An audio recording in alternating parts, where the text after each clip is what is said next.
Head of the Electrical Engineering in Master Study Program, Dr. Andes Leonard Lisapali, MSc PhD. Head of the Architecture in Master Study Program, Dr. Ramos P. Pasaribu, STMT. Head of the Christian Religion Education in Master Study Program, Dr. Joyce Aneke Ramtung, MTH. Head of the Law in Master Study Program, Dr. Wiwi Sri Widyarti, SHMH. Also lecturers and students of Universitas Kristen Indonesia. Good afternoon, distinguished guests, keynote speaker, and Zoom participants. Welcome to Postgraduate Program Universitas Kristen Indonesia for International Symposium in Religious Education in 2023. This symposium is getting held in accordance with a memorandum understanding signed between Universitas Kristen Indonesia and the Polytechnic University of the Philippines. The symposium will consist of 3 keynote speakers, providing an overview of the religion in education 2023. I am Catherine Monica as a master of ceremony of today's event. Ladies and gentlemen, we would like to start this program with the opening prayer. I invite Gilbert Timothy Sagala to lead us in prayer.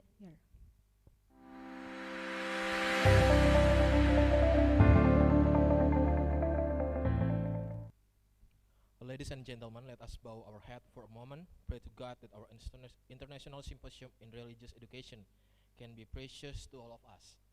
I will lead this prayer based on the teaching of Christian. And those who are not Christian, you are placed to pray according to each of your beliefs and religion. Let's pray. Our Father in heaven, thank you for your blessing today. Now, in this beautiful moment, we gather here to bring about an International Symposium Religious Education 2023 between UKI, University of Vienna, and Global Institute of Theology Yonsei University. Make this International Symposium as useful since assembly as a medium of sharing useful idea, knowledge, and experience religious education. May the conference we organize today benefit to our lives, broaden our knowledge, shine our idea, and lead us to be successful, productive person, which in the turn will boost dignity of our institution and our nation. Jesus, please guide and bless our heart and our mind with the light of your guidance. Impart your supreme wisdom upon our activity. Help us to speak our minds clearly. Help us to listen to each other, respect each other, love each other, so that we are included to the blessed person. In Jesus' name we pray. Amen.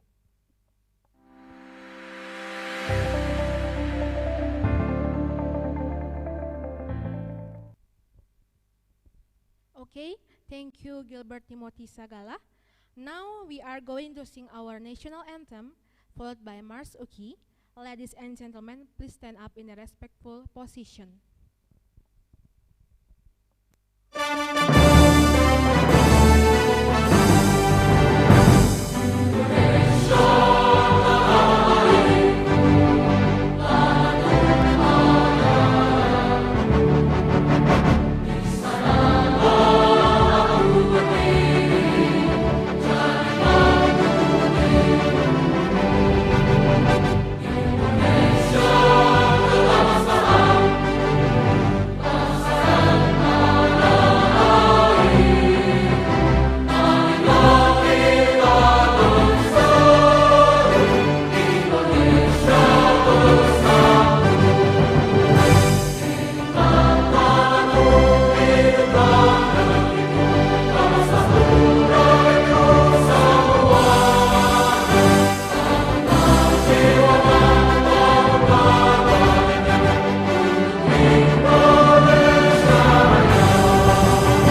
Ladies and gentlemen, to officially this event, we will listen to opening remarks from our Director of Postgraduate Program.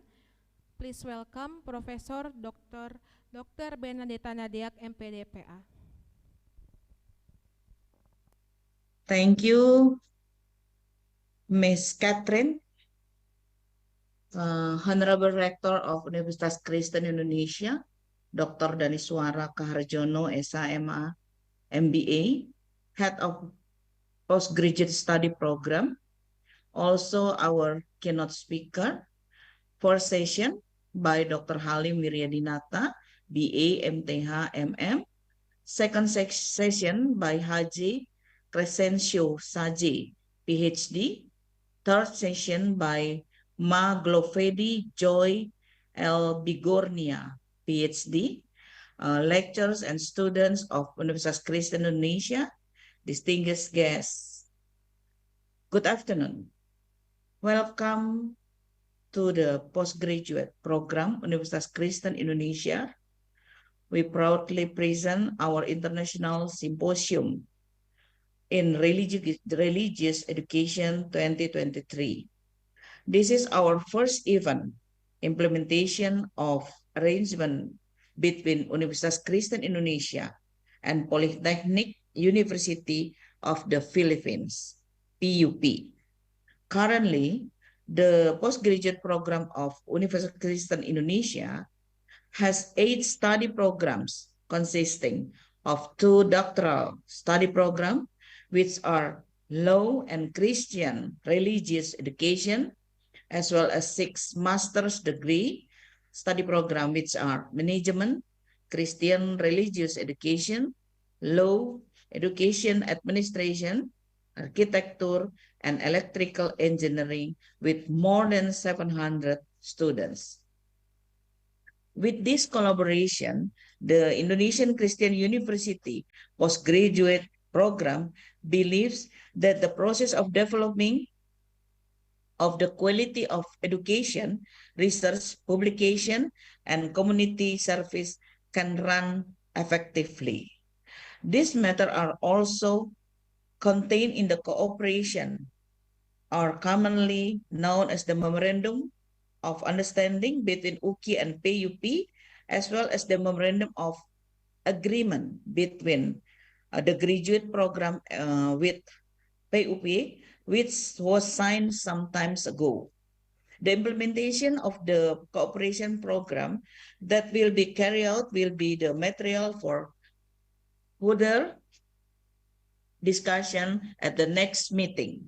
Hopefully, this collaboration will run smoothly as expected and will continue in other collaboration programs to improve the quality of human resources and university quality, as well as the quality of the Indonesian Christian University postgraduate program.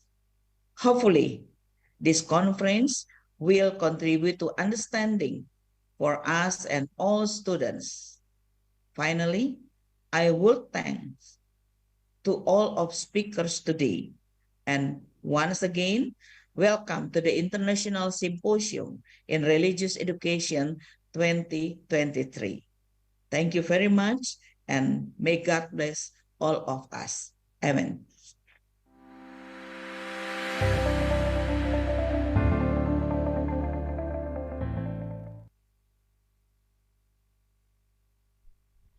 Thank you, Professor Bernadetta Nadeak, for the opening speech. Ladies and gentlemen, postgraduate program Universitas Kristen Indonesia, collaboration between Doctor and Master of Christian Religious Education Programs, also UKI and PUP, International Symposium in Religious Education 2023 has officially begun. Please give applause for this today's event.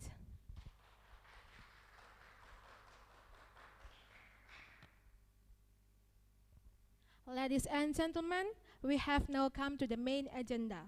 During this session, we will hear a presentation delivered for our keynote speaker.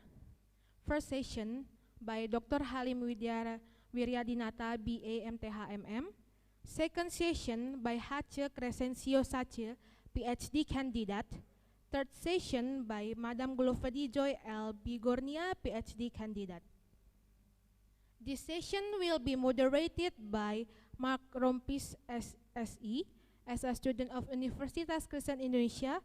Also our today's interpreter, Heribertus Bastian Abul Esos.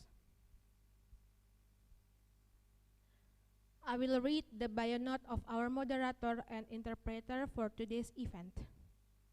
Mark Ade Syukur Rompis is an educational IT solution designer and implementer. He was born on July 18, 1977. His educational background in information and technology and his interest led him to invent also create various of virtual studio musical instrument technology and ministry work experiences. Our interpreter to this event, Herto Bastian Abul, is a professional musician MNC who also serves in Universitas Kristen Indonesia as head of the entrepreneurship unit. Prior to that position, Herto was the head of the Language Service Center Universitas Kristen Indonesia 2018 until 2022.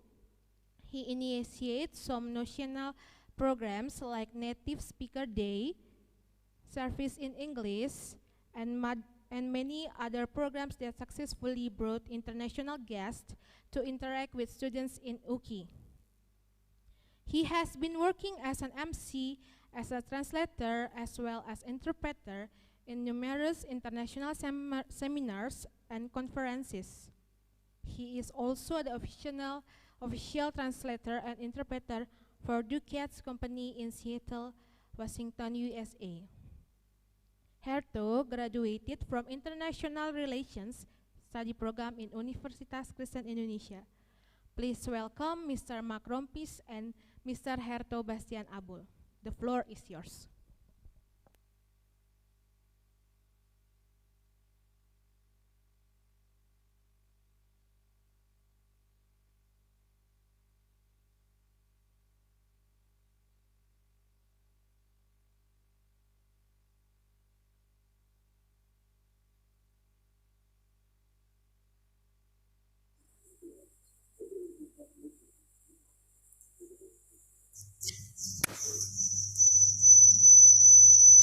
Thank you for the gracious introduction.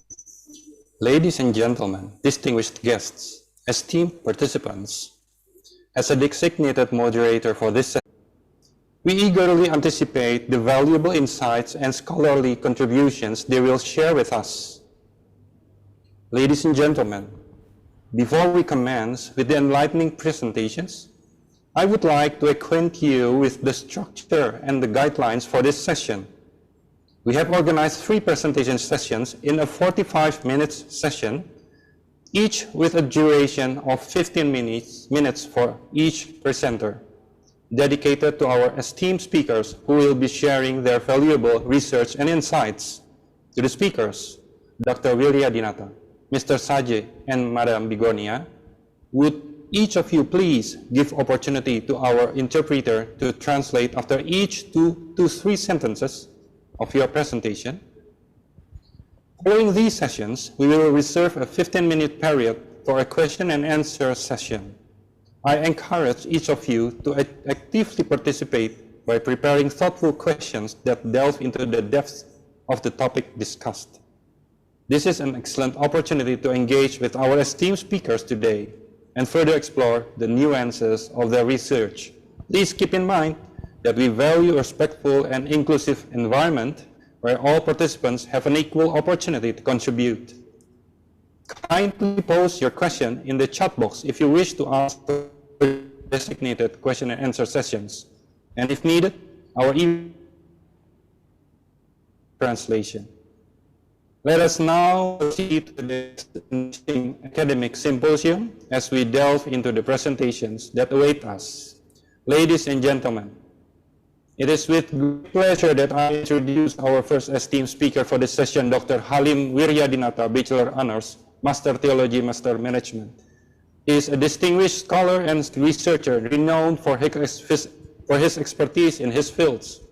He has his undergraduate program on University of Glamorgan, United Kingdom, 1998, holding Bachelor of Arts Honors in Theological Studies, Master of Theology from the University of Glamorgan, the United States, Master of Management from the University of Pelita Harapan, Tangerang, 2003, and Doctor of Sociology of Relation from the University of Kristen Satya Wacana, 2023. He also an editor-in-chief, Curious Journal Index by Sinta II, with numerous extensive records of articles posted in various scientific journals.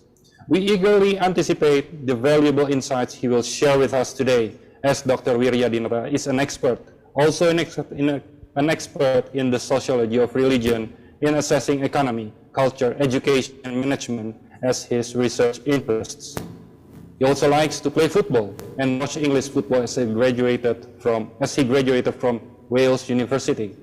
Without further ado, I invite Dr. Halim Wiryadinata to enlighten us with his presentation. Please join me in giving him warm welcome as he proceeds with his discourse. Dr. Halim, please, the floor is yours. Great. Thank you so much, Dan, for the introductions, Mr. Rompis, who has introduced myself. Today, I would like also to thank you for the opportunity that has given me for presenting a thought about shifting capital of religious education in the digitalization era. Indonesian case. So, ladies and gentlemen, I would like to begin with my thought about a shifting capital of religious education today as Indonesian case. I would like to start with the aim of education. The aim of education, which is stated in Indonesian Constitution, is to do a social change through the community transformation to the better and the fair world. This is going to be the aim of education. This is going to be the ideology of education for the Indonesian institution. However, when the digitalization comes over and the improving of technology, apparently the era of digitalization changes the way of education conducted. Excuse me. So then the aim, the ideology of the education has been shifted as my observation and my research throughout my studies. So the shifting of the value of education apparently have been influenced with the two big elements which I would like to discuss with. The first one is economy, and the second one is culture. Apparently the two triggers, economy and culture, actually have influenced the shifting of the education from the ideology, from the ideal of changing and transforming the community to a better and fair world, as Indonesian Constitution stated. Now then, it seems to go to economy, and I would like to say as capitalism of education. Let's we start with the first one of the trigger, which is economy. As I would like to say about, and most of the people say, education produces laborers. When the education produces the laborers, then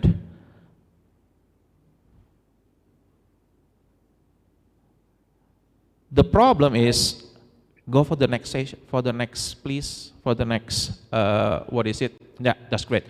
Because the education produces the laborers to work, this is going to be the aim of economy, and also is going to be the aim of education.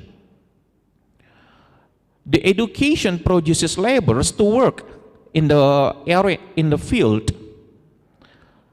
If we look at the idea of religious education as an institution,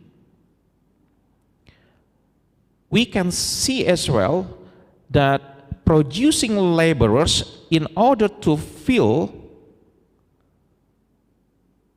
in the God's mission. Excuse me, Mr. Wiryawan. Yes, Sorry, go ahead. Mr. Wiryadinata.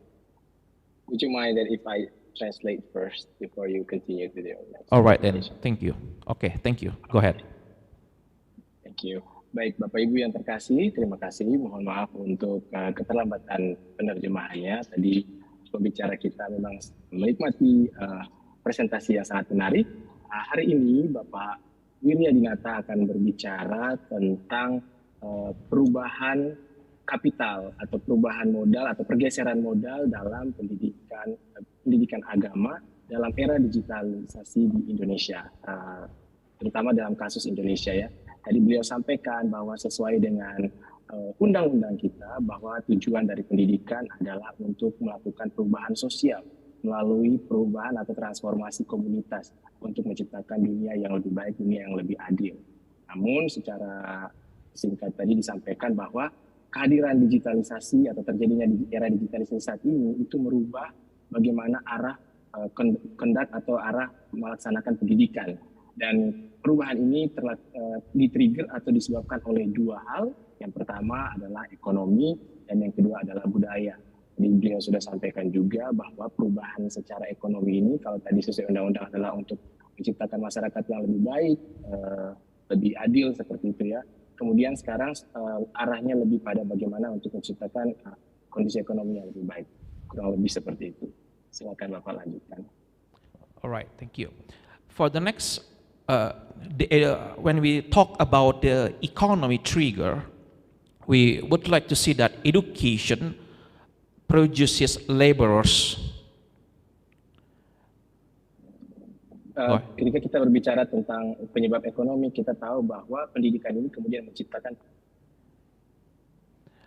And the idea of laborers in order to work in the field,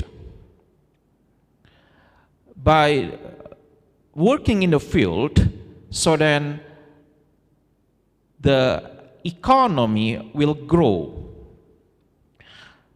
Therefore, the education today is influenced by the economy in order to fulfill the human resources in the arena. Kita tahu bahwa pendidikan ini kemudian menciptakan para pekerja-pekerja. Nah, para pekerja-pekerja ini diupayakan untuk menyesuaikan diri dengan kebutuhan pekerjaan. Oleh karena itu, pendidikan saat ini diarahkan bagaimana untuk menciptakan pekerja-pekerja yang sesuai dengan kebutuhan lapangan pekerjaan. And if you look at the idea of a religious education as an institution, they also produce the people. They produce the laborers to work in the God's field. Dan kalau kita melihat pendidikan agama sebagai satu institusi, mereka juga menciptakan pekerja-pekerja di dalam ladang yang pekerjaan Tuhan ya, seperti itu. Right. Therefore, then, if we look at the element of working field is going to be called as an economy based. Kita lihat bahwa elemen dari pekerjaan ini kemudian didasarkan pada dengan dasar ekonomi. For the Indonesian institution, that we have to follow what the rules of Indonesian government has implemented. For example, that all institutions should have an accreditation, not only nationally but also internationally, and have to follow with the world-class university rank. Nah, sementara untuk pendidikan di Indonesia ini kita harus memenuhi permintaan pemerintah bahwa harus ada kriteria atau akreditasi yang ditentukan bukan hanya di tingkat nasional bahkan sampai di tingkat internasional. And education provides and prepares graduate and potential laborers, so then in order to work in the field, then the institution should implement the curriculum or the curricula according to what the economy really needs. Jadi institusi pendidikan Indonesia ini dalam rangka juga menciptakan para pekerja-pekerja tadi, tapi juga harus memastikan bahwa mereka juga menyiapkan satu kurikulum atau rancangan pelajaran yang sesuai dengan apa yang ekonomi butuhkan. So, the overall of the economy trigger is then the final is education today has been influenced by the economy in order to make the education creates economic man. Jadi pengaruh ekonomi saat ini adalah ekonomi mempengaruhi pendidikan bagaimana untuk menciptakan orang-orang yang punya dasar ekonomi. So this is going to be the economy trigger. So we're going to see about the cultural trigger now then. Ini yang kita bicarakan tentang trigger atau penyebab ekonomi tadi untuk perubahan pendidikan ini. Nah, sekarang kita akan berbicara tentang trigger budaya. So when we look at about the cultural triggers, we are going to look at the how then the modernization comes into our society. Ketika kita berbicara tentang trigger budaya, kita akan melihat bagaimana modernisasi ini hadir di dalam kehidupan sosial kita. The influence of modernization brings in the development of technology. Kehadiran atau pengaruh modernisasi kemudian berdampak pada teknologi. So technology also comes into our education and our institution. Teknologi kemudian datang di dalam institusi kita juga dan dalam pendidikan kita. So therefore then technology has influenced how the way education conducted, especially when we look at the pandemic COVID-19, how then education heavily depending upon the technology.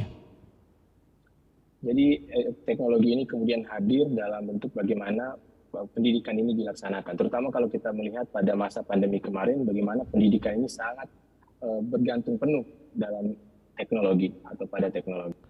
So when I look at the idea of technology comes into education, it seems for me that modernization kicks out the ideology of education as we state in the beginning.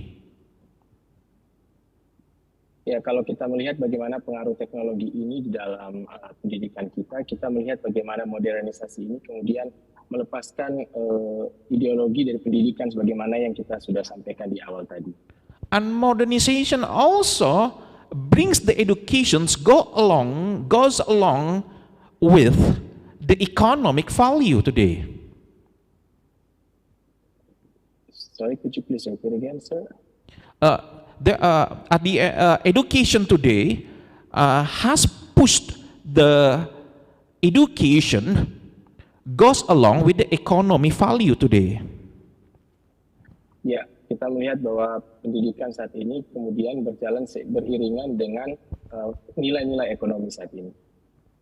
And modernization and technology have created people, have created human resources in education to go along with technology and digitalization. Modernisasi dan teknologi ini kemudian menciptakan orang-orang di pendidikan ini yang kemudian bisa berdampingan dengan modernisasi itu sendiri atau perkembangan zaman. If the institution or education do not want to follow how then the economy values so then they seems like to be outside of the education, or I would like to call it as an alienation. Ya, jadi kalau misalnya pendidikan ini kemudian tidak disesuaikan dengan teknologi atau dengan perkembangan tadi, maka ini akan bisa menciptakan satu alienasi atau keterasingan. So this is then, if people do not want, or if they do not have they don't have a capability of with the skill of technology, so then the working field will not accept them as to become their laborers. Jika orang tidak bisa menguasai teknologi, kemudian di masyarakat akan melihat mereka sebagai orang yang tidak bisa menjadi pekerja bagi lapangan pekerjaan yang mereka sediakan. So the alienation, as Karl Marx said, is the incapability of people who are not able to use something in the time of modernization. Alienasi atau keterasingan itu tadi ya, kalau yang seperti disampaikan oleh Karl Marx adalah suatu ketidakmampuan orang-orang untuk menggunakan sesuatu yang dibutuhkan pada waktu tertentu. Right, the next please. Next. Right, so ladies and gentlemen, there is a big question that I would like to ask for all of us this afternoon. Ya, Bapak Ibu, ada satu pertanyaan besar yang saya ingin tanyakan kepada kita semua di sore hari. Is education today still humanizing humanity? Apakah pendidikan hari ini masih memanusiakan manusia? This is then we have to answer the question. Kemudian kita harus menjawab pertanyaan ini, Bapak Ibu. The next, please. I'm sorry, Dr. Wilyadinata. Yes, I'm sorry sir. to interrupt you. The remaining time is about approximately 7 minutes. Thank you. All right, thank you. So when we look at about the social, I would like to use the sociological method. Saya ingin menggunakan metode sosiologi di sini. Sociological method actually is to analyze and evaluate about behind of the problem. So, metode sosiologi di sini kemudian digunakan untuk menganalisis atau mengevaluasi di balik suatu masalah itu. So also I would like to invite the Weber's theory on rationality and bureaucracy for analyzing is it still or not then education, the shifting of education today still humanizing humanity or not. Saya juga kemudian mau menggunakan teori dari Weber ya terkait rationality dan birokrasi yang kemudian untuk menganalisis pertanyaan kita tadi, apakah pendidikan saat ini masih memanusiakan manusia. The next please. Education and a capital. When we look at about education creates a knowledge, actually education is about to bring about the capital for the human resources. Ketika kita melihat pendidikan dan pendidikan sebagai modal ya, pendidikan menciptakan pengetahuan sebagai modal untuk sumber daya manusia. For example, like certificate of graduate is very important. It's a sign whether that you are existence or not.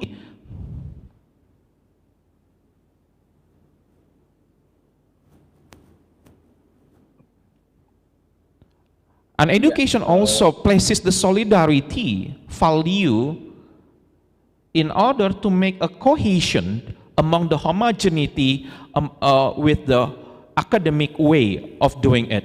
So then I would like to see about education. It seems that as a social reproduction. Oke, pendidikan ini kalau kita lihat Bapak Ibu bahwa sertifikat itu menjadi tanda untuk menjadi sesuatu yang mengikat kita dalam homogenitas kita atau sebagai satu kesatuan dalam masyarakat, dan edukasi juga merupakan reproduksi sosial. So I would like to press about the education as a social reproduction. If, for example, if a community is very poor, so then they just only go to university or school, lack of facilities. Saya ingin berbicara tentang pendidikan sebagai sosial reproduksi ya. Misalnya orang itu berasal dari lingkungan yang sangat miskin, maka akan biasanya pergi ke universitas yang banyak fasilitas, banyak kekurangan fasilitasnya. If you are very high, when you have a very, if you have a lot of capitals or I would like money, so you can go to the big university, world-class rank university in order to get a wonderful equipment or facilities. Ya, dan jika kamu berasal dari lingkungan yang ekonominya menengah ke atas, kamu akan cenderung memilih universitas yang bagus, yang punya fasilitas yang lengkap. This is why then education in the vortex of digitalization era is how then technology bring and helps the education to move towards to economy point of view.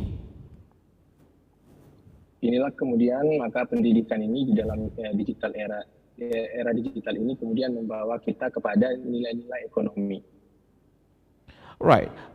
The next please. So Weber, the Weber rationality and bureaucracy also is analyzing how then people and for education and institutions go to the level of economy because of rationality and bureaucracy of the government in order to make the institution existed in the world.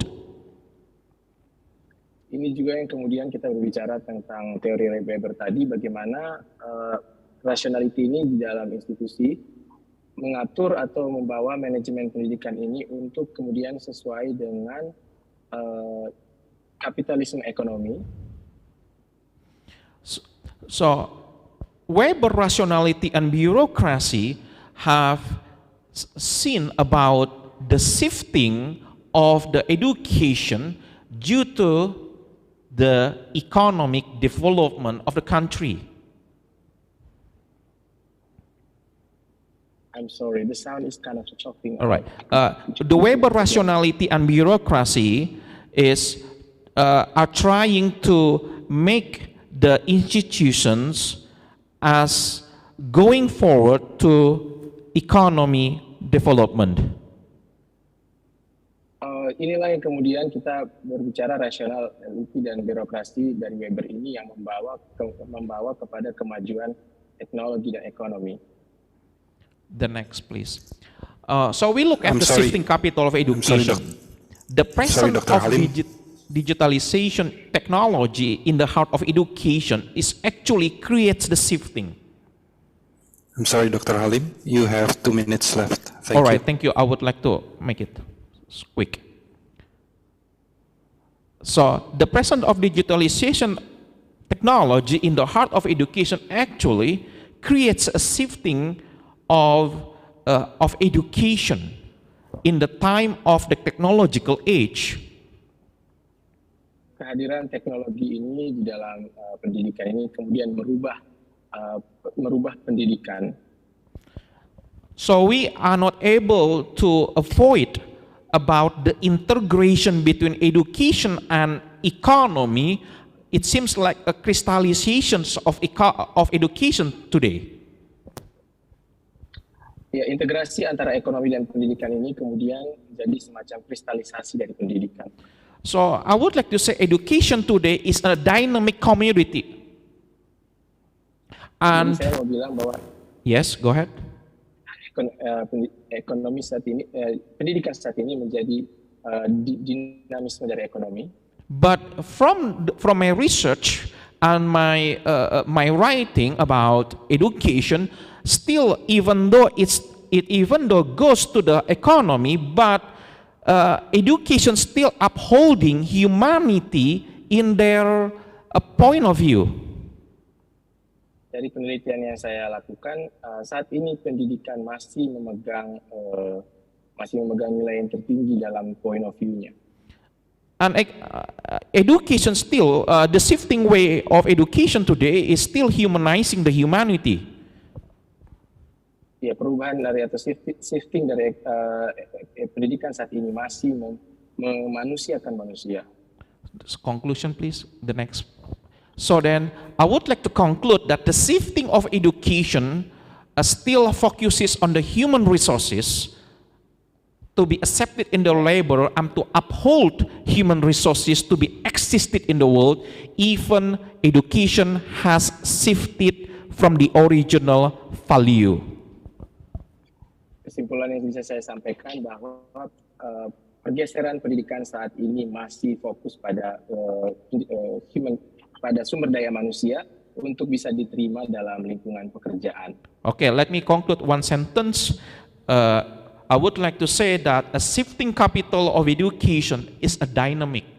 If it is dynamic, it must go along where the economy grows.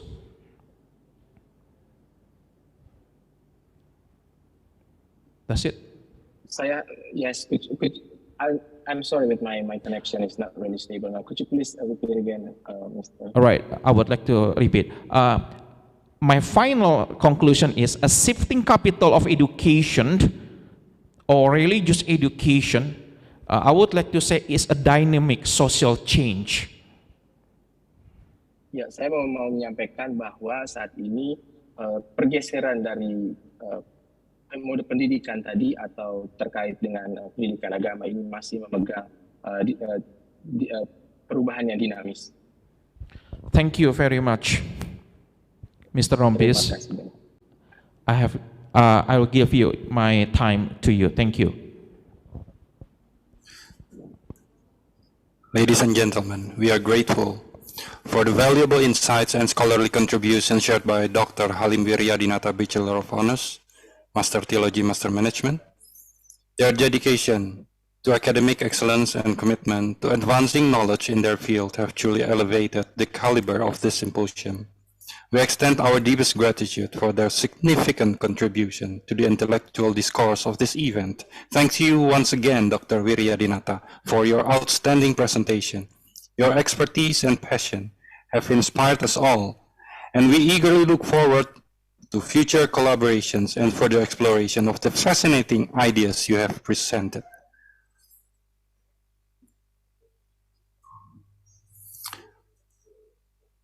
Ladies and gentlemen, it is with great pleasure that I now introduce our second esteemed guest speaker for this session, Mr. Haje Crescencio Haje, PhD candidate.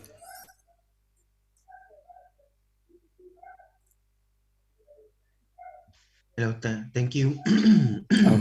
He is a distinguished scholar and researcher renowned for his expertise in his fields. He obtained his Master of Arts in Cross-Cultural Theology at the Protestant Theological University, the Netherlands, and a Master of Arts in Ecumenical Studies, specializing in Sociology of Religion at the University of Bonn. He is an associate member of the Center of Palestine Studies, SOAS, University of London, and a visiting fellow at the Center for Studies in Religion and Society, University of Victoria, and research associate at Cambridge Center for Christianity Worldwide. Currently, he is a PhD candidate at the University of Vienna, Austria. He is the author of Theology at the Border, Community Peacemaker Teams and the Refugee Crisis in Europe, Pandora Press, 2022. Grassroots Asian Theologies Doing Pentecostal Theology in the Philippine Context, Ekpirosis Press 2022, and an editor of Theologies of Social Transformation, Exploration, and Appraisal of three Filipino Methodist Theologians, Ekpirosis Press 2023. His research interests and publication projects focus on decoloniality, Asian religions, global Pentecostalisms, Muslim studies, Asian theologies, non-Western theologies, Christian Zionism, and the intersectionality of religion, racial capitalism, music, films, and video games. Amazing. Without further ado, I invite Mr. Haje Crescencio Saje, PhD candidate, to enlighten us with his presentation. Please join me giving him a warm welcome as he proceeds with his discourse. Mr. Saje, the 15 minutes floor is yours. Thank you. Thank you. Thank you very much for inviting me and for this great opportunity. Let me start my presentation. I hope my PowerPoint presentation could be visible. Yeah, I will try to concise my presentation because I know that we have only limited time, and I think I agree that we can also invest more time to the Q&A question and answer part of this conference. And thank you for the first speaker. I learned a lot, and I hope I can get a copy. And I'm very interested to hopefully to work with this scholar. And I really appreciate your presentation. It's very informative and very powerful. Thank you again for that presentation. Let me start with my presentation. My PowerPoint is already visible, no? It's not on my screen yet, sir. Okay. So perhaps we can start because I think we have only limited time. So my topic is decolonizing Christian education. So today, the political, social, cultural, and educational situation in the late 21st century can be described as a trend that continues to push for the goals of set by Western thinkers. Ya, saat ini Bapak Haje akan berbicara tentang kolonisasi pendidikan, dan beliau akan berbicara terkait dengan tren yang terjadi di abad 21 ini ya terkait pendidikan. Recent critics, however, have challenged the dominance and privileges of the Western philosophical epistemology, educational practices, researches, models, and theories, for example, thinkers, in academic and non-academic discourses. Saat ini pendidikan ya, critical thinker terkait dari pendidikan ini dari dunia barat ini sudah banyak mempengaruhi diskurs pendidikan yang terjadi saat ini. I'm sorry, can I request from the committee to share or at least to post the presentation from Mr. Haje so that it will be easier for me to go along with the presentation, also to make the time more efficient, please. Okay, we continue now, Herto. Yes. Yes. Okay, sir. thank you, Herto. Scholars argue that over the past 5 decades, the dominant epistemology or epistemological foundation of educational practices, researches, models, and theories of education has shifted and challenged dramatically. Ya, di dalam 5 abad terakhir ini ya, dominan dari epistemologi ini, scholar atau para ilmuwan ini banyak yang kemudian berpendapat bahwa sudah terjadi perubahan ini terkait dengan pertanyaan-pertanyaan, terus perspektif dan sebagainya seperti itu di dalam pengajaran. Despite in the past despite foregrounding the limitations of its universalist logics and underlying provincialism, Western models of educational practices and theory was seen as universally applicable regardless of historical, political, social, economic, and cultural configurations of a given country. Could you please go ahead, sir? Could you please go ahead, sir? Yeah. Today, however, the educational research and theory are increasingly understood as heavily influenced Saat ini by white supremacy, privileging the Western models and practice, so much so that the Western educational practices, models, and theories elsewhere are seen as possible reform options or radically challenge it. Saat ini kalau ini diperhatikan juga, ini terjadi adanya white supremacy ya dalam hal pendidikan ini sangat dipengaruhi oleh white supremacy ini terkait dengan pertanyaan-pertanyaan, modul, dan juga model pengajaran. Thank you.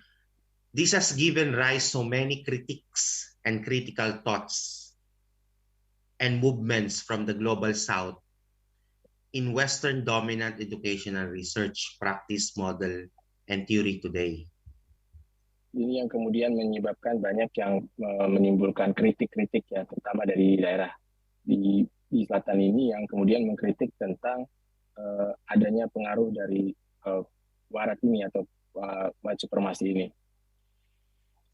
Decoloniality is one of the intellectual, political, social, and economic movements that provide continuous challenge against Western cognitive imperialism and domination, especially in the knowledge production, including educational research, practice, model, and theory. Ini yang kemudian mempengaruhi intelektual tadi, cara berpikir atau cara pengajaran dari apa yang diberikan oleh atau apa yang dipengaruhi oleh white supremacy tadi itu dalam hal pengajaran dan dalam teori dan juga pertanyaan-pertanyaan disediakan. But what does it mean to decolonize educational research, practice, model, and theory, and why it is important? Tapi apa yang kemudian menjadi, apa ini kemudian artinya atau apa yang berpengaruh ini terhadap penelitian, pertanyaan yang sangat dikolonisasi oleh apa yang tadi kita sudah oleh pengaruh barat tadi ini ya. Scholars argue, or thinkers today argue, that the Western knowledge, especially in education, becomes a form of academic imperialism, where the group of white, Western old men dominates, silence, and undervalues other academic voices like non-Western scholars like Indonesian, Philippines, Malaysian, Singaporean, etc., etc. Ya, ini kemudian yang membuat jadi para scholars atau para ilmuwan itu berpikir bahwa pengaruh Barat ini sangat berpengaruh gitu, terutama terhadap negara-negara yang non-scholar, yang kemudian tadi tidak terlalu berakademi ya, bukan tidak terlalu berakademi ya, tapi istilahnya tidak seperti pengaruh Barat tadi, seperti di Indonesia, Filipina, dan beberapa Malaysia dan ya di negara-negara tersebut. Yeah, thank you. For example, the knowledge production in educational institution, according to the colonial thinkers, has been central to neo-colonialism by creating racial capitalism, hegemonic masculinity, and hierarchies of knowledge that have led to epistemicide of epistemology of the Global South, more specifically, the indigenous cosmic worlds, practices, knowledges, and spiritual practices. Sorry, could you please repeat again? For example, in terms of knowledge production in educational institution, according to the colonial scholars or thinkers, has been central to colonialism and neo-colonialism by creating racial capitalism, hegemonic masculinity, hierarchies of knowledge that had led to epistemicide, meaning killing, silencing, keeping them silence, or shut them, the epistemologies, the knowledge production produced by the Global South scholar, like Indonesia and Philippines. But more specifically, they silence the indigenous cosmic worlds, knowledges, and spiritual practices. Ya, ini knowledge production yang tadi pengetahuan yang dihasilkan dari ini dari proses ini ya Bapak Ibu kemudian menyebabkan mereka banyak fokus kepada epistemologi silence ya. Jadi lebih orang-orang itu didiamkan atau tidak diberikan ruang untuk berbicara untuk kemudian mengeksplor apa yang ada di tempatnya seperti itu. Excuse me, Mr. Saje. Excuse me, you have 4 minutes left. 4 minutes more. Thank you. Yeah, let me go to just quickly to the goal of decolonizing education. Okay, number one, my PowerPoint is still, it's already, no, it's not posted, no, my PowerPoint. Okay, that's okay. Okay, let me summarize the goal or the aim of decolonizing, what I mean by decolonizing Christian education. Number one, decolonizing Christian education calls into question the basis of and control of hegemonic knowledge.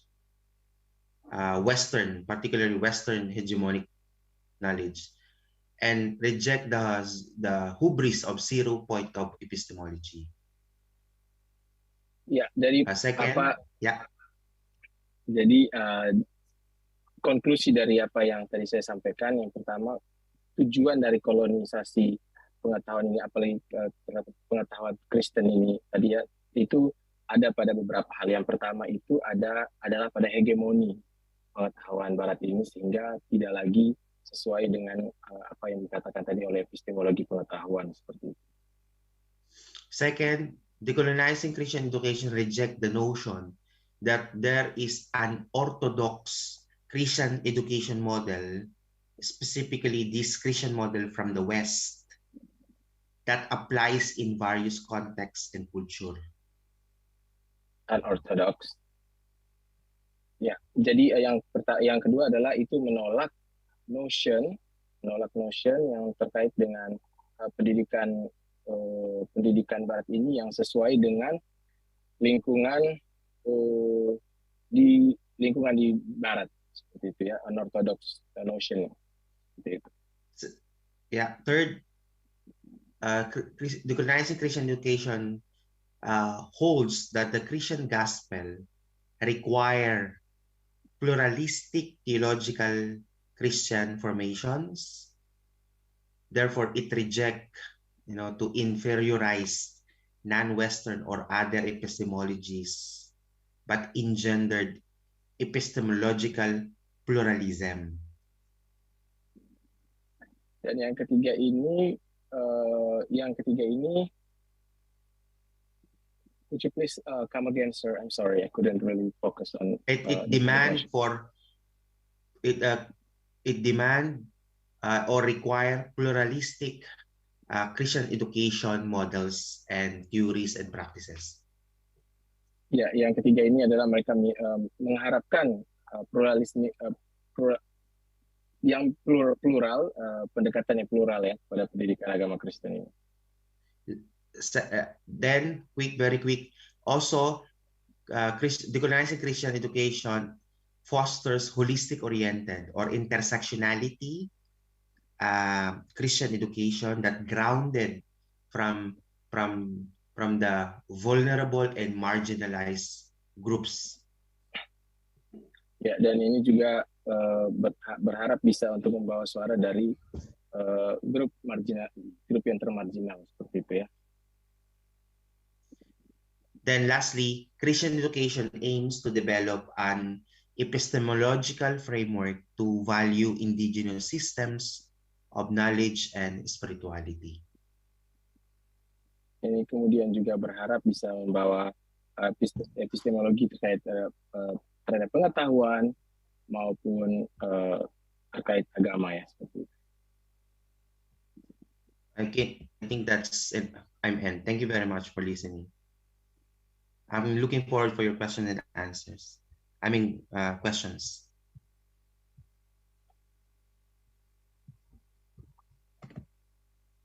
Thank you so much, Mr. I'm so sorry if I couldn't do the justice for the translation for the presentation. Next time I want you to translate the text before I present it. Sorry for not giving you my text. Okay. I wish I could have gotten the presentation beforehand, but thank you.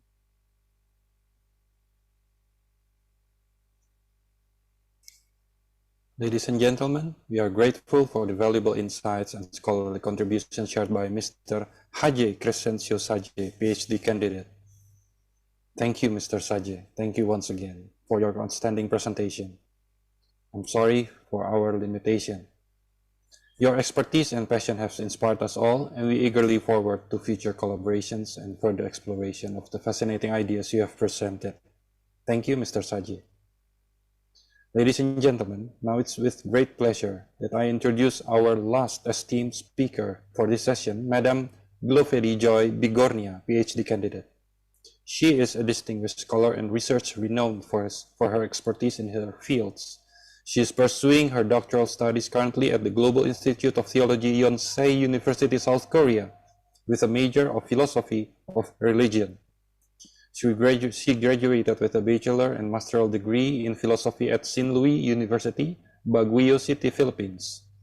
She is a former lecturer of philosophy, sociology, and indigenous communities at the University of the Cordilleras, Baguio City, Philippines. She was also a faculty member and a course director of ethics at the Philippine Military Academy.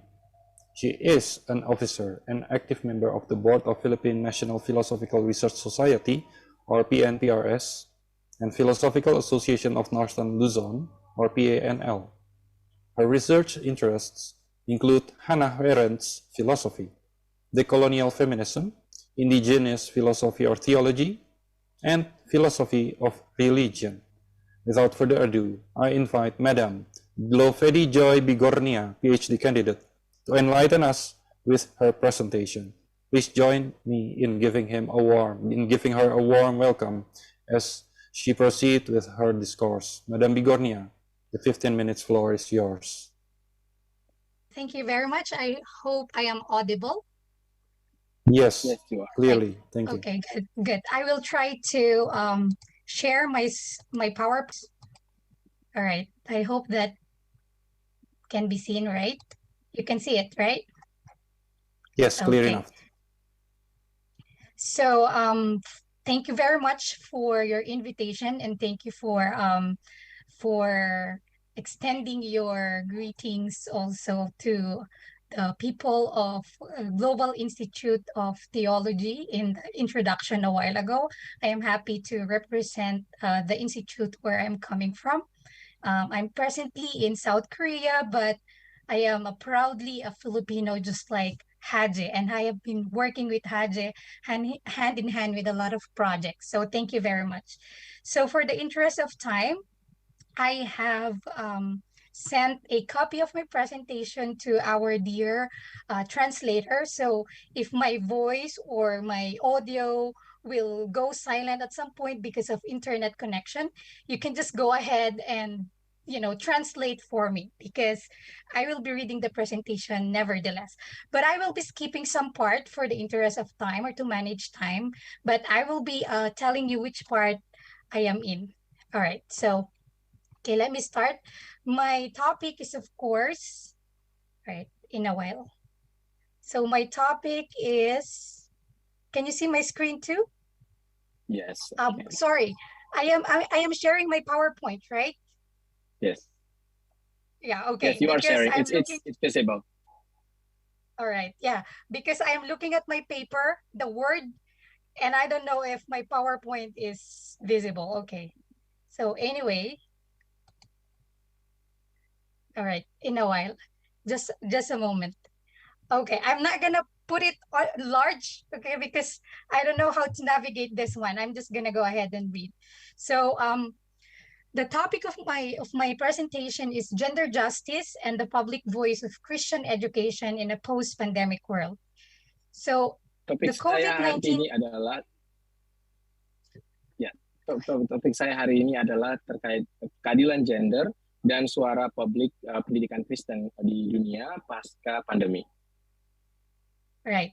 The COVID-19 pandemic has laid bare the inadequacy of our institutions and society in effectively addressing and responding to various social crises, including the exacerbation of gender injustices.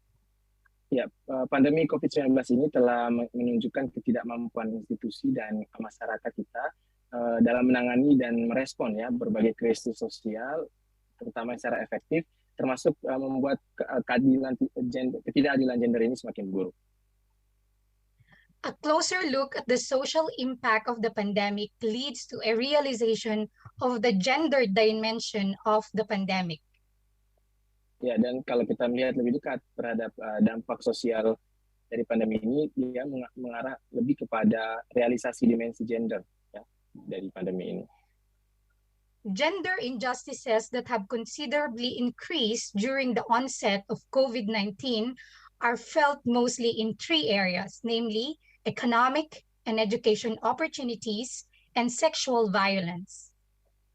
Ya, ketidakadilan gender yang meningkat pesat ya selama awal COVID-19 ini dirasakan sebagian besar terutama dalam 3 bidang ya, terkait ekonomi, kesempatan pendidikan, dan juga kekerasan seksual.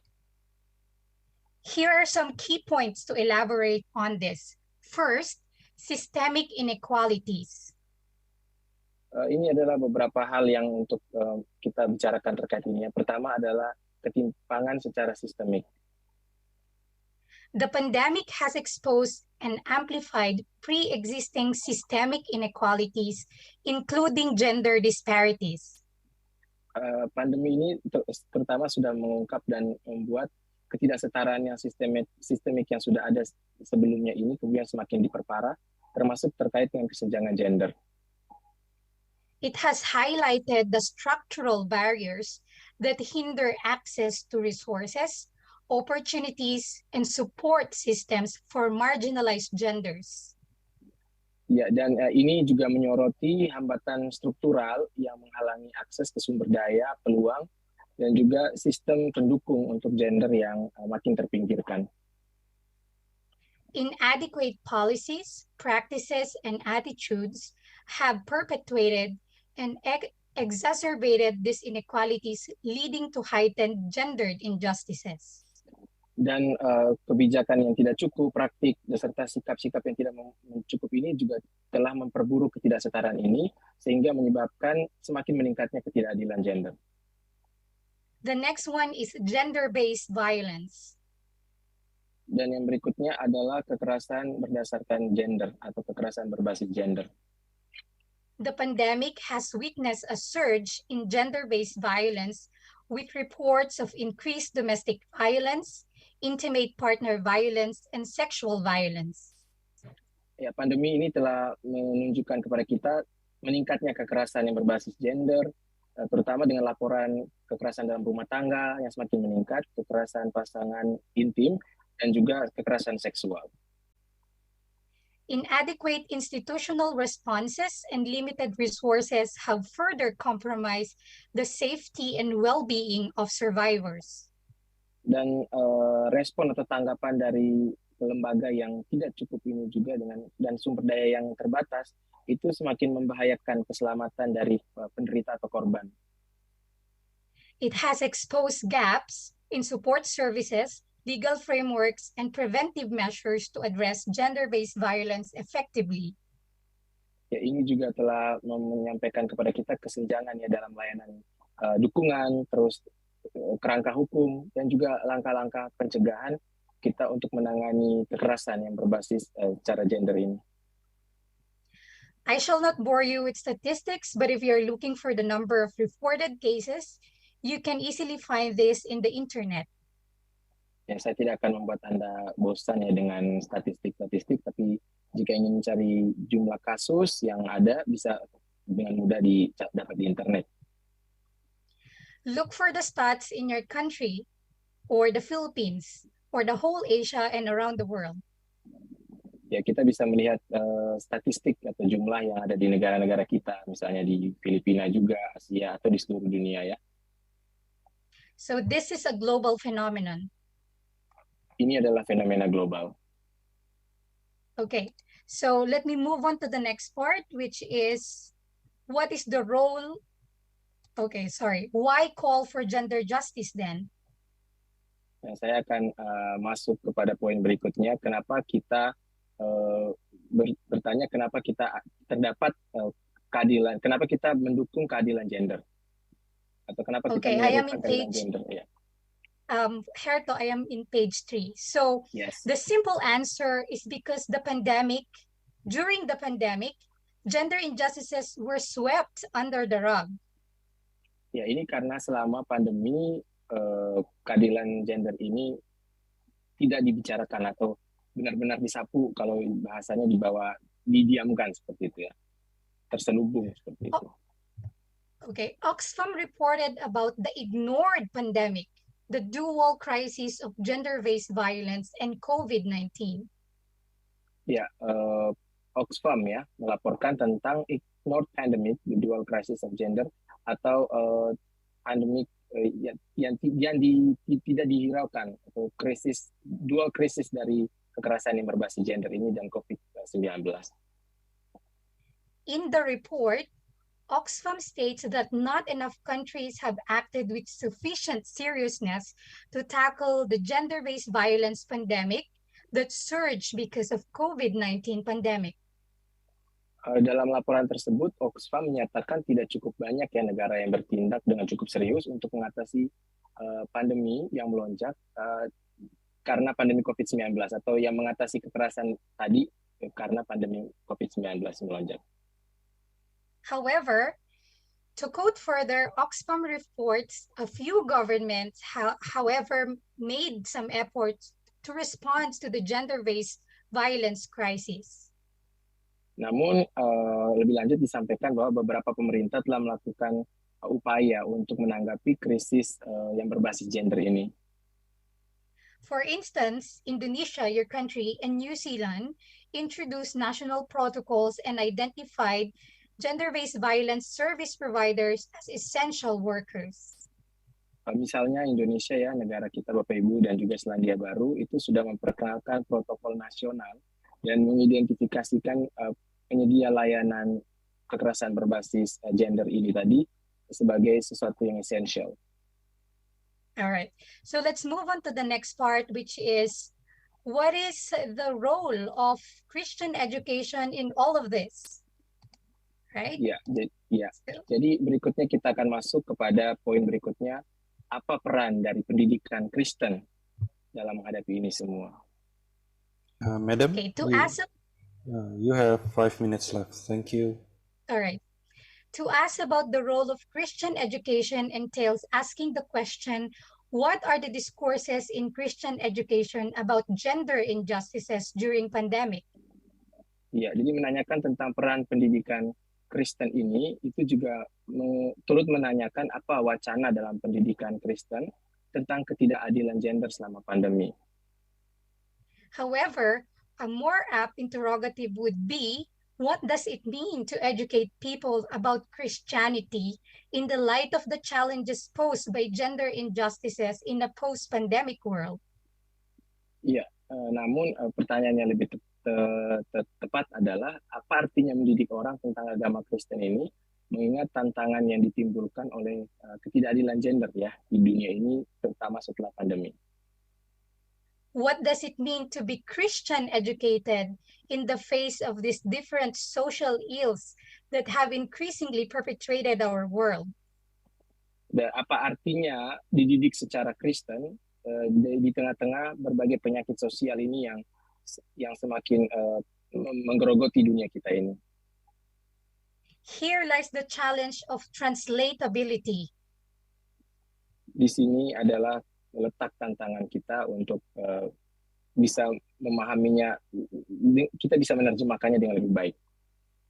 Which is what Herto is doing right now. Ya, sebagaimana yang saya coba lakukan dalam menerjemahkan ini, Bapak Ibu ya. How do we translate Christ and our Christian education to a wounded world? Bagaimana kita menerjemahkan Kristus dan pendidikan Kristen kita ini ke dunia yang terluka? At this point, I make a case for rethinking, reconstructing, and reclaiming the public voice of Christian education. Pada poin ini saya memberikan usulan bagaimana kalau kita memikirkan kembali atau membuat satu rekonstruksi kembali dan kembali mengambil atau merebut suara publik dari atau terkait pendidikan Kristen. All right, so very briefly, let's go to the public voice of Christian education in a post-pandemic world. Dan kita akan melangkah berikutnya terkait suara publik atau suara umum tentang pendidikan Kristen di dunia pasca pandemi. So I'm reading the second sentence. Rethinking and reconstructing suggests the need for reflection and transformation in how Christian education engages with the broader society following the COVID-19 pandemic. Jadi saya membacakan kalimat ini yang memikirkan kembali dan merekonstruksi itu menunjukkan perlunya ada refleksi dan transformasi tentang bagaimana pendidikan Kristen terlibat dalam masyarakat luas setelah pandemi COVID-19 ini. Okay, page 6. It involves examining how it can address and dismantle gender inequalities and promote gender justice in the aftermath of COVID-19. Dan ini juga melibatkan pemeriksaan atau melibatkan satu tes ya, evaluasi bagaimana hal itu kita dapat mengatasi atau bisa membongkar ketidaksetaraan gender. Juga kita bisa mempromosikan keadilan gender setelah COVID-19 ini terjadi. Going to the next paragraph. In a post-pandemic world, Christian educational institutions have an opportunity to reflect on their roles and responsibilities beyond their immediate academic functions. Ya, dan ini kita juga perlu tahu bahwa dalam dunia ini yang pasca pandemi, lembaga pendidikan Kristen itu, Bapak Ibu memiliki opportunity atau kesempatan untuk berefleksi terkait peran dan tanggung jawab mereka selain dari fungsi akademik. Seperti itu. I'm sorry, madam. Okay. You have to conclude in less than 1 minute. Would you please do that? Okay. Thank you. All right, good. So thank you. So in relation to what I am saying a while ago, I would like to draw on an important framework for the public voice of religious education.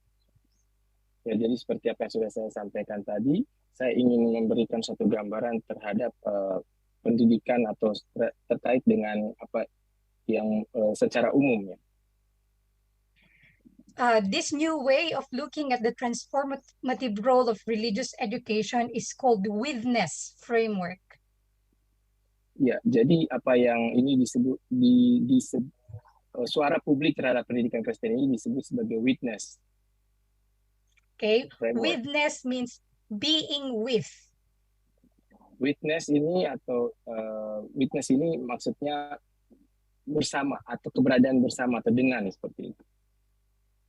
Okay, just very briefly because this is really important. Okay, I would like to make a conclusion with these 2 points.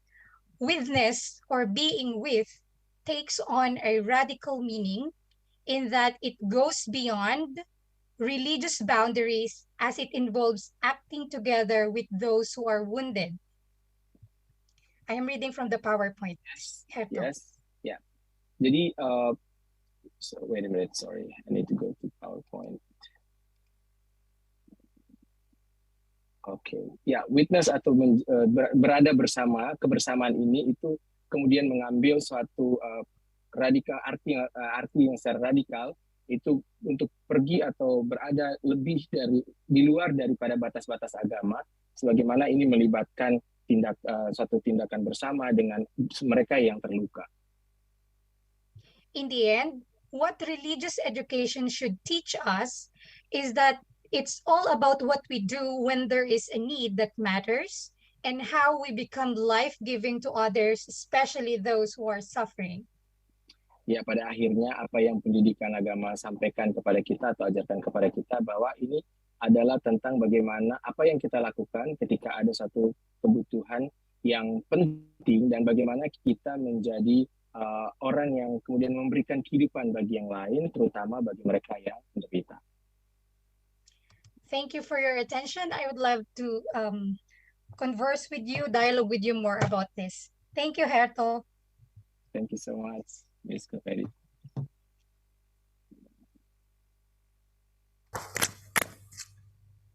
Ladies and gentlemen, we are grateful for the valuable insights and scholarly contributions shared by Madame Glofedi Joy Bigornia, PhD candidate. Would you all give the applause for her? Thank you once again, Madame Bigornia, for your outstanding presentation. It's concise and a very powerful meaning at the end. Your expertise and passion have inspired us all here, really, and we eagerly look forward to future collaborations and further exploration of your fascinating ideas that presented today. Ladies and gentlemen, as we approach the conclusion of Madame Bigornia's insightful presentation, I would like to inform you that we will now open the floor for questions. Pak Herto, boleh tolong terjemahkan?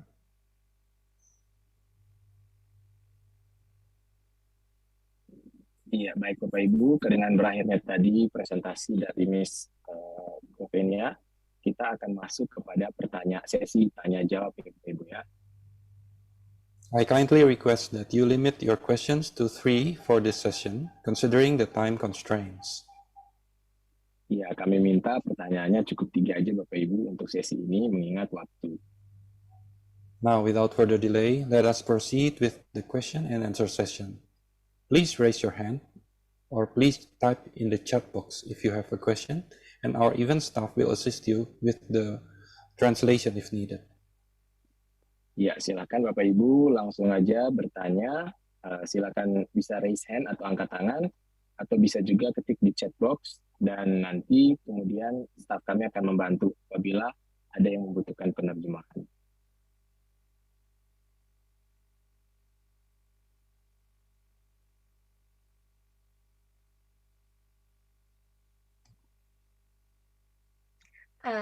Dear moderator, if I may. Yes, please, madam.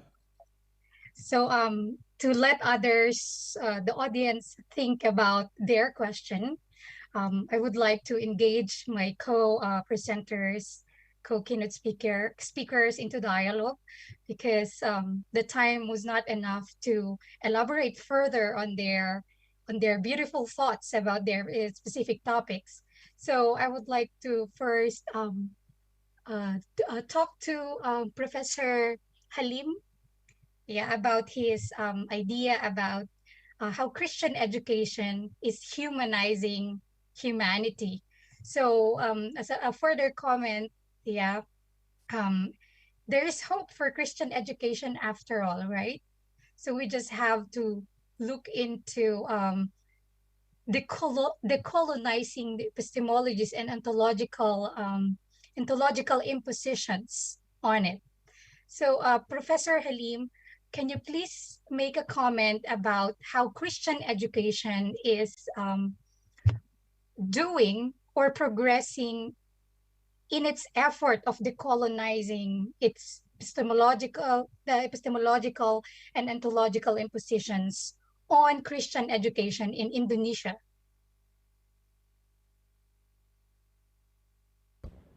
Thank you very much, then, Ms.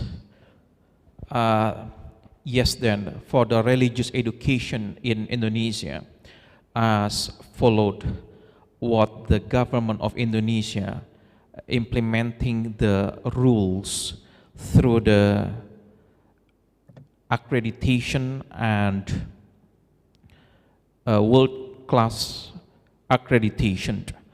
So then religious education in Indonesia very freely to talk about and to show about the analyzing about the community today, but we don't have any hesitation to talk about the religious education. However, the problem is the shifting of educational value today to the economic value. I think it seems that has changed the way of our attention to actually to bringing Christ to the world and bringing Christ to the society. But now then, the institution of religious education focus on the area of accreditation and also to produce human laborers in order to get the certificate and working in the economic field. That is about my main idea in shifting the idea of educational value in Indonesian case. Thank you, Prof. Thank you, Professor. You're welcome. In which case, I would like to come in and ask, probably because this one is very related to what Haji was talking about decolonizing Christian education. Maybe Haji has some thoughts about, suggestions or recommendations on decolonizing Christian education in Indonesia. Okay, before Mr. Sajay, I would like to remind us that Mr. Johannes Kurniawan have a question in the chat box. Oh, so all right, good. Maybe also please consider the question to be answered. Thank you. Yes, go ahead.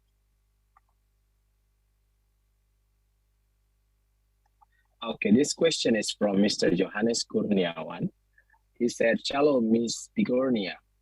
I would like to ask about the impact and correlation between correlation of gender towards the Christian education in the disruption era.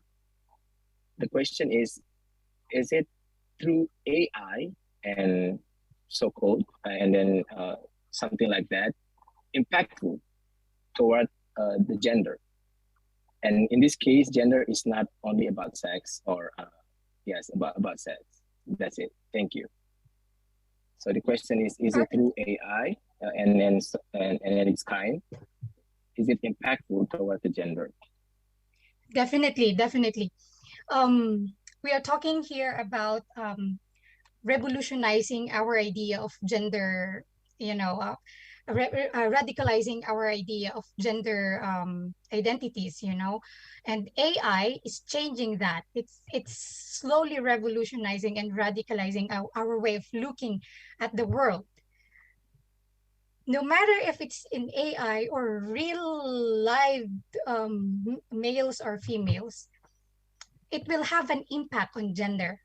It will always have an impact on gender. Let's say about specifically, because your question is a little bit general in terms of what AI is it? Is it like looking at AI as if it is a woman and therefore it can also be objectified in the same way that women were objectified? So I don't get a specific sense of what you're trying to say, but there is an impact of AI in our gender identities in so many ways.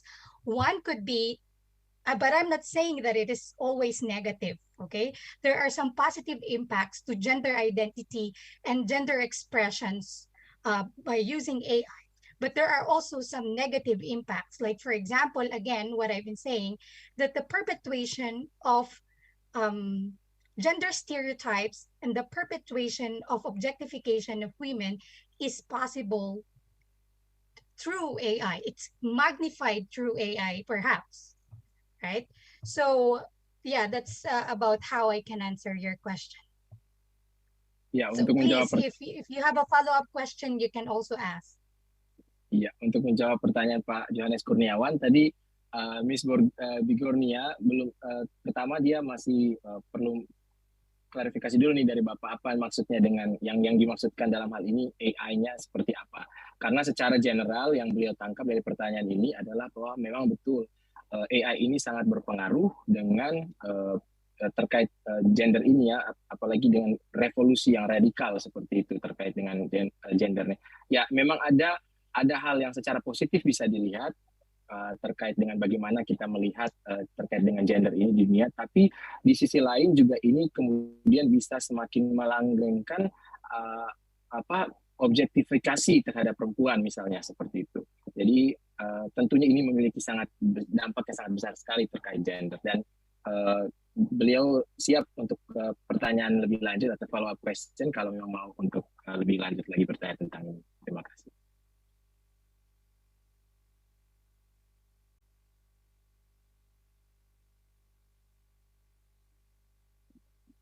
Back to you, Mr. Moderator.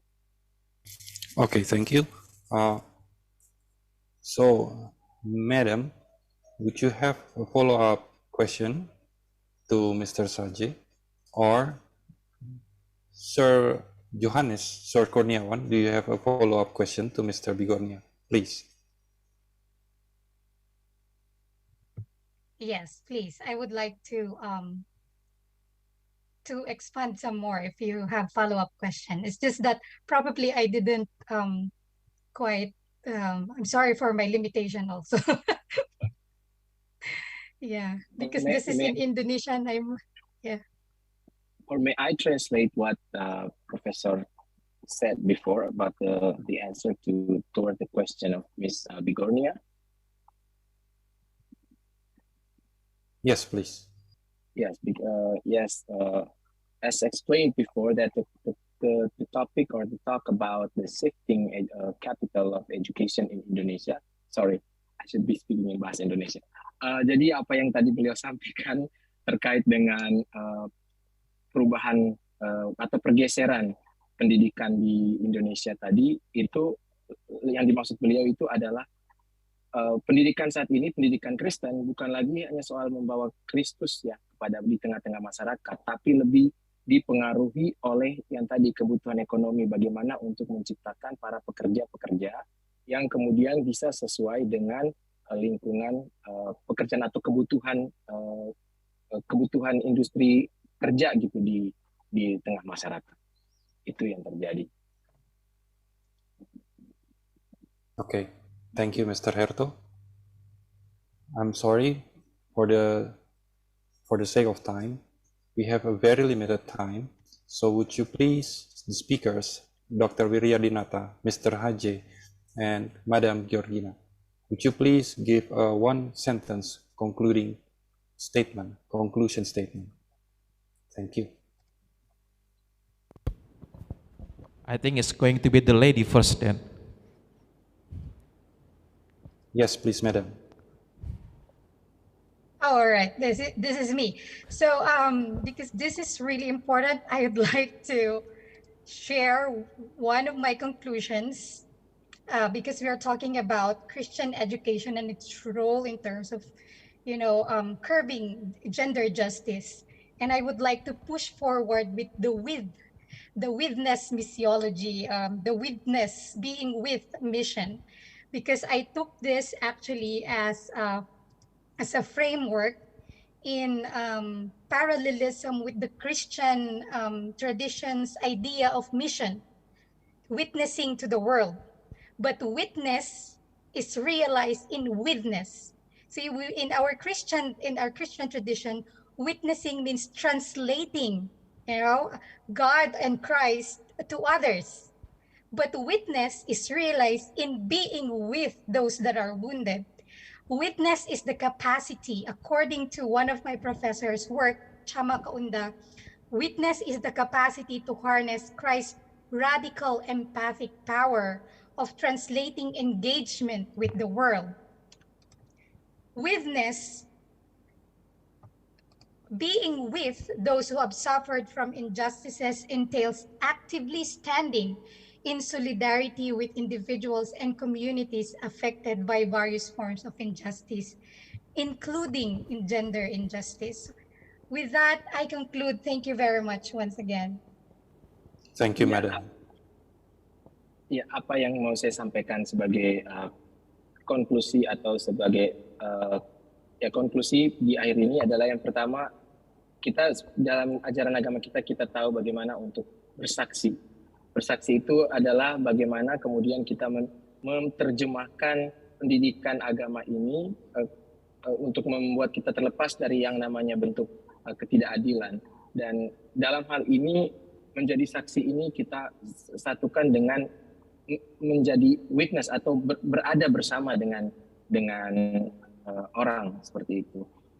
Kesaksian atau kita bersaksi dapat diwujudkan dengan berada bersama dengan masyarakat atau bersama dengan orang lain. Dan dengan berada kebersamaan ini adalah kapasitas yang kemudian bisa meneruskan atau mengembangkan kekuatan empatik dari Tuhan Yesus sendiri, yaitu bagaimana kita berada bersama dengan dunia ini.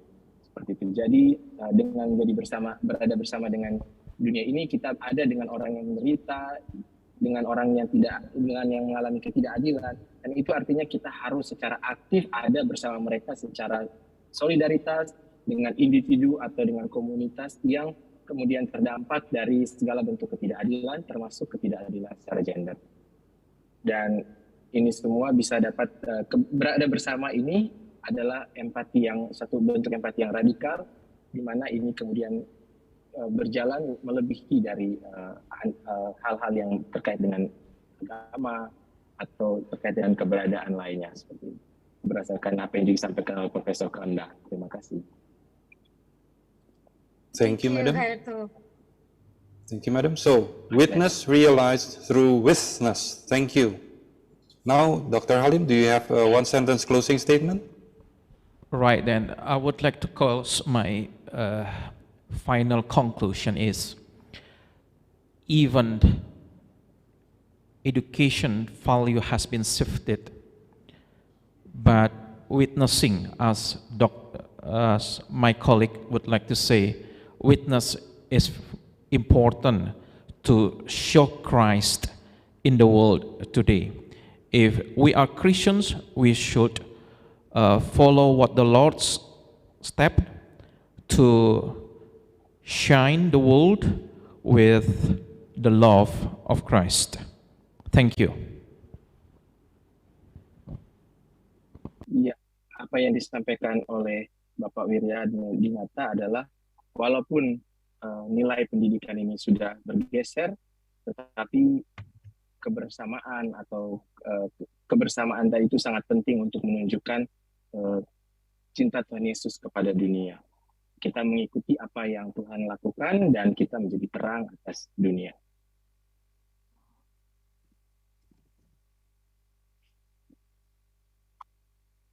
Okay, thank you, Dr. Halim.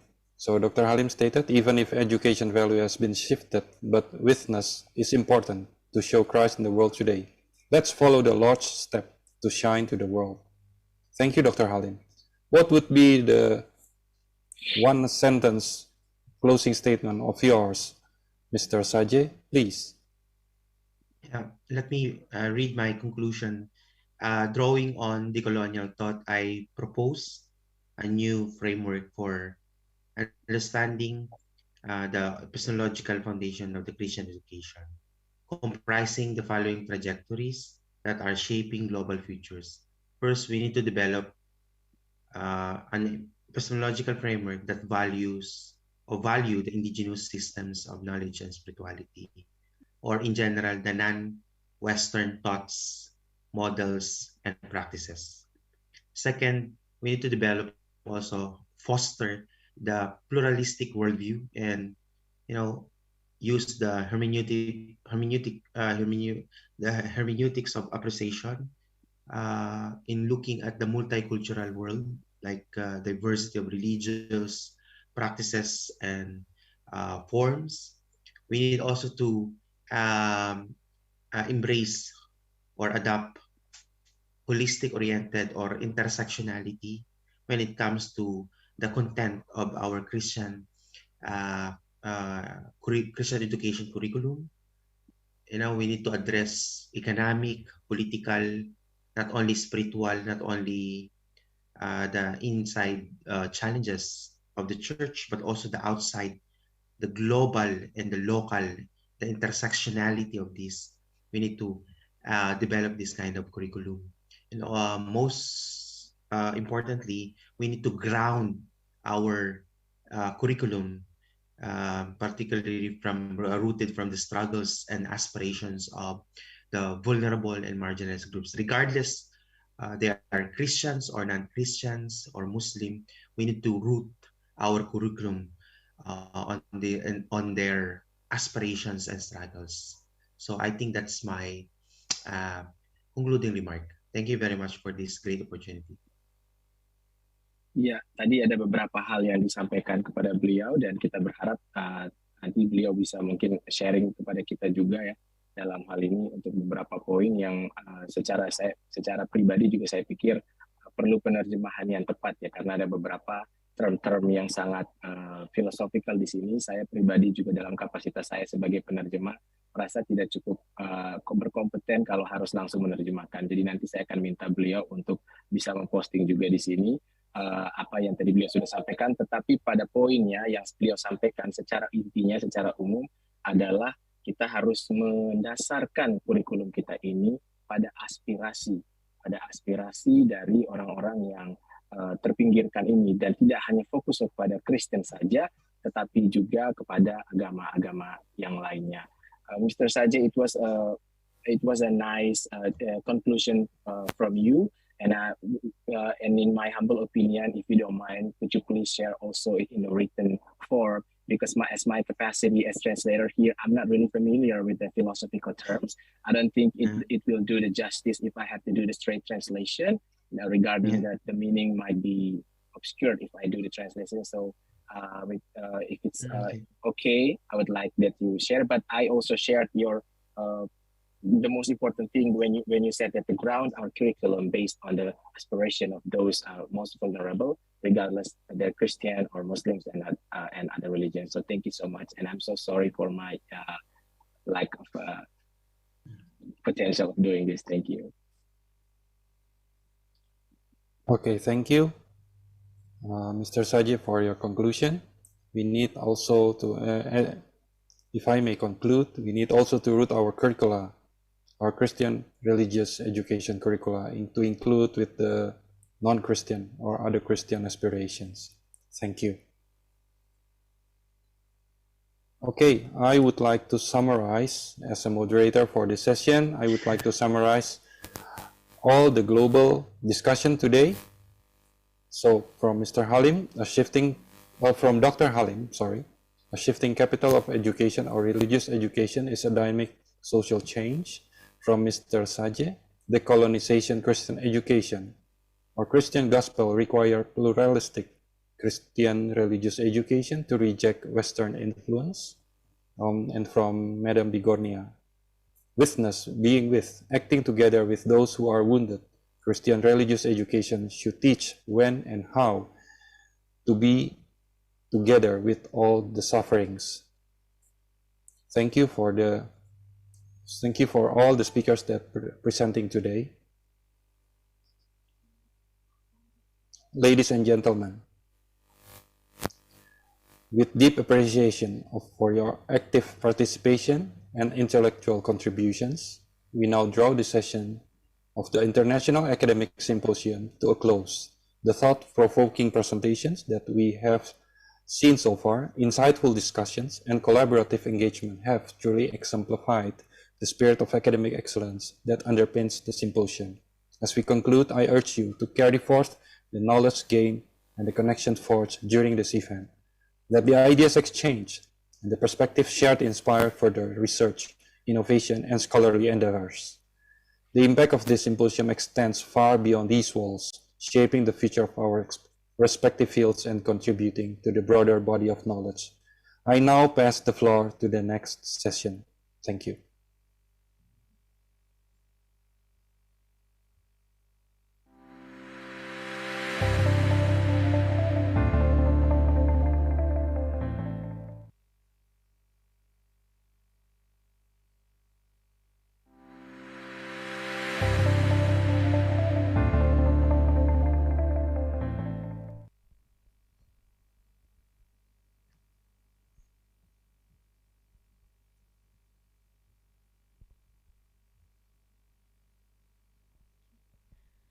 Thank you for insightful presentation. Please give applause for our speakers.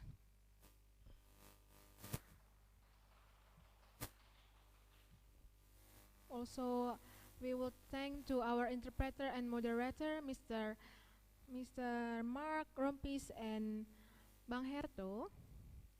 We would like to next session the closing statement from Head of Study Program, Dr. Joyce Aneke Rantung MTH, for the closing statement to our speakers today's event. Dr. Joyce, the floor is yours.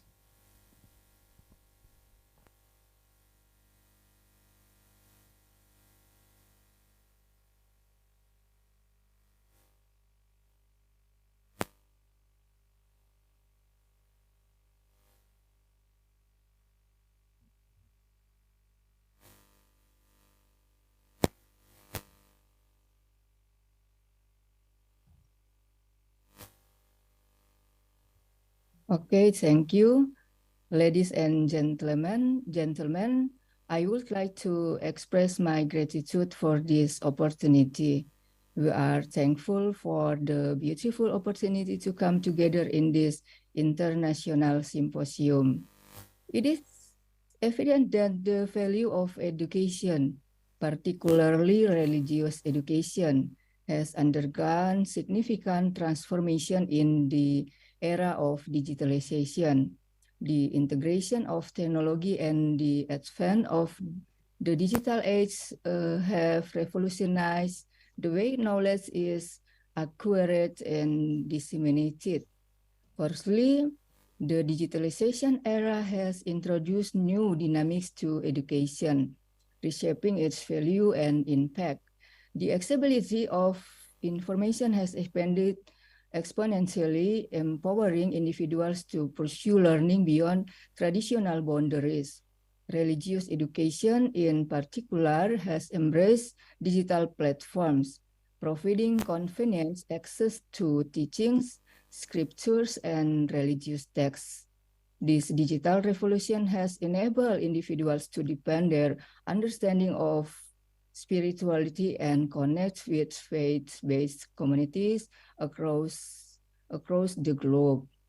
Secondly, the interplay between the economy and culture has played a crucial role in shaping the value of education in the digital age. In the digital age, the rapid advancements in technology have given rise to new industries and professions, creating a demand for specialized skills and knowledge. As a result, education has become increasingly linked to economic opportunities and career advancement. Additionally, the integration of diverse cultures and perspectives through digital platforms has enriched educational experiences, fostering a global mindset and promoting cultural understanding. However, amidst this transformative change, it is important to recognize that education, despite its digitalization, remains fundamentally human-centered. While technology facilitates access and enhances learning experiences, the true essence of education lies in its ability to humanize humanity in the realm of work, regardless of technological advancements. The value of education lies in equipping individuals with critical thinking skills empathy, and ethical values. These qualities not only nurture personal growth, but also promote social cohesion, fostering a harmonious and compassionate society. From these things, I would like to conclude that the digitalization era has undoubtedly influenced the value of education, including religious education. The integration of technology coupled with economic and cultural triggers has reshaped the educational landscape.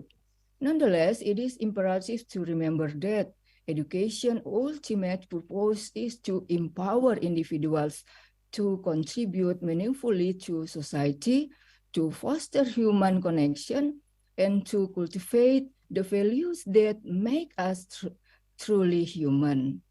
Lastly, I would like to extend my special thanks to all the speakers who have shared their valuable insights. Special thanks to Mr. Dr. Halim Wiryadinata, Mr. Haji Crescencio Saje, Ms. Joy L. Bigornia, and Mr. Mark Rompis as a moderator, and Mr. Harto Bastian as a speaker translator.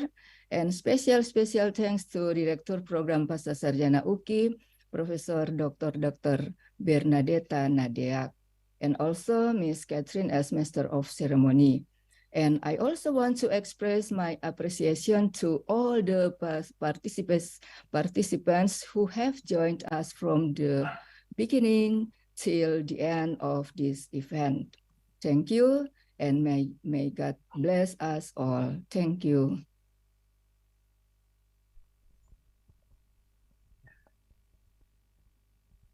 Thank you very much for informative speech and closing statement from Dr. Joyce Anekerangtung MTH. We also next to our next session to conclude today's Symposium International. I would like to show the e-certificate as a gratitude from Universitas Kristen Indonesia for our keynote speakers. For committee, please show the e-certificate.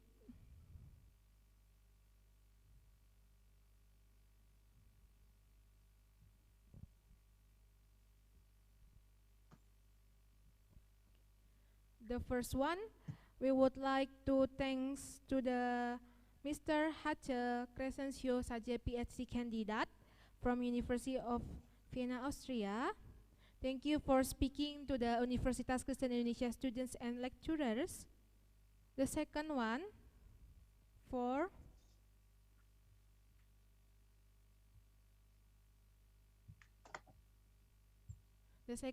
is for Madam Giovanni Joy L. Bigornia, PhD candidate from Global Institute of Theology, Yonsei University, South Korea. I would like to thanks for Madam Giovanni Joy. We can give applause for our speakers. Also, for Dr. Halim Wiryadinata, BAMTHMM, as the keynote speaker. Thank you, Dr. Halim, for the informative speech. Also, share your thoughts and experience to the Universitas Kristen Indonesia. I would like to remind all the participants to fill in the attendance forms in our chat box from the committee Universitas Kristen Indonesia. Ladies and gentlemen, finally we come to the end of main agenda. I would like to invite Sakal Nababan to lead us in closing prayer. Mr. Sakal, the floor is yours.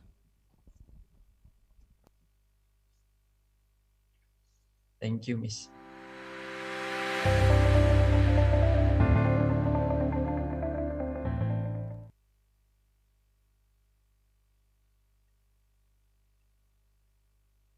Ladies and gentlemen, before we end this event, let us take a moment to pray. I invite you to bow your heads and join me in prayer. Dear Lord, thank you for the blessing that we have been bestowed upon us today. We are grateful for the opportunity to come together and help this International Symposium in Religious Education 2023. As we end this event, we ask for your guidance and blessing on all those who have contributed to its success. The dedication for our faculty, speaker, and staff. We pray that you continue to give us the strength after all this event. In your name we pray. Amen.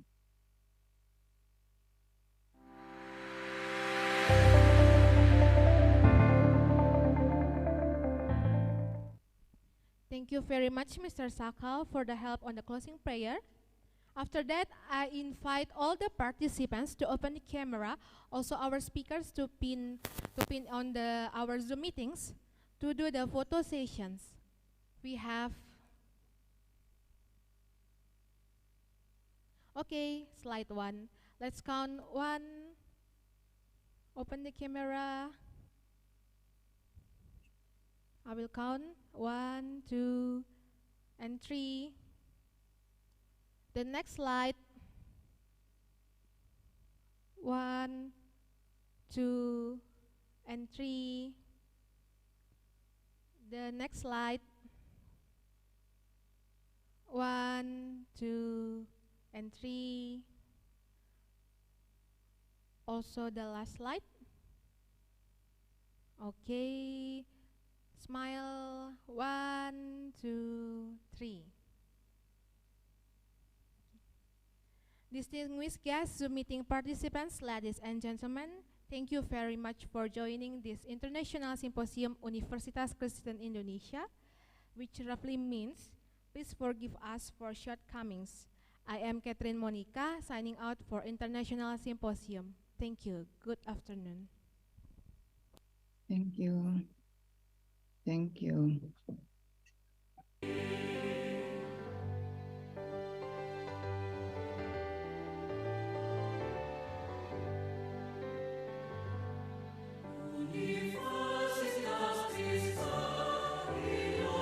Recording stopped.